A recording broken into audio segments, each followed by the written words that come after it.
MS. Alright, so let's start off with a simple example. Let's say government printed 100,000 hard cash. Okay, alright? So this amount of hard cash will eventually land up in our hands, okay, which is household, and sometimes we call ourselves the public.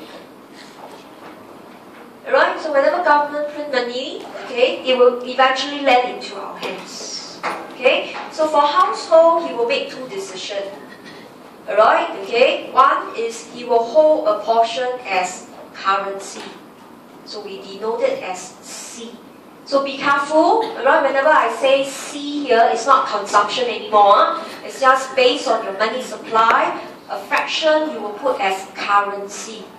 Okay, so how much will you hold on as currency depends on your faith in the financial system, the convenience of using cash versus, alright, your nets. So there's a lot of factors.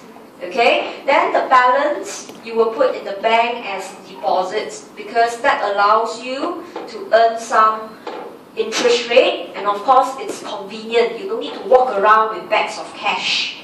Okay, so this deposits is D. So at this point in time, you could see money supply. How do you calculate money supply? One way is to ask government. Government will have a record book.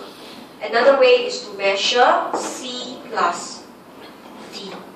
Right? Money supply is C plus D. So this deposits will therefore go into banks.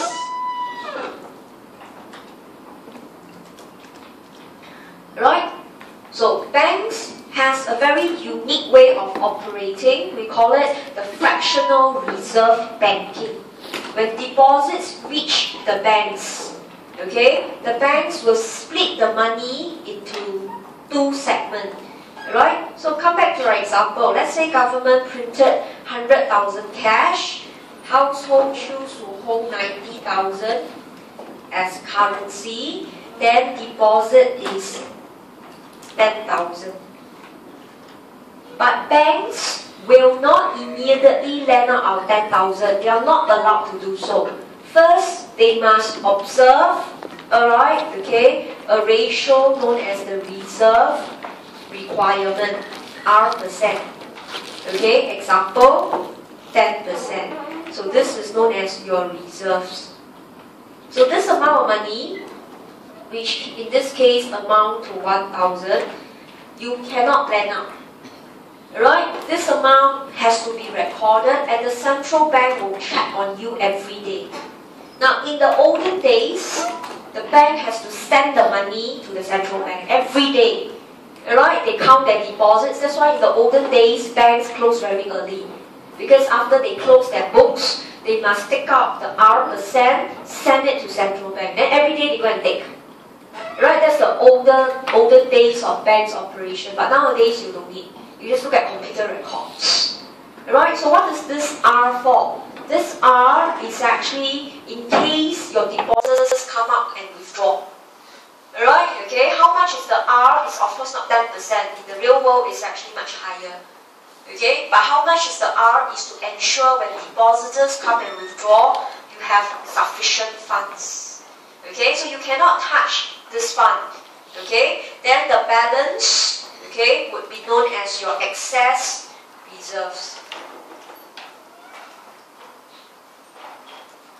Okay, so reserves, we call it the R. Excess reserves, we call it the ER.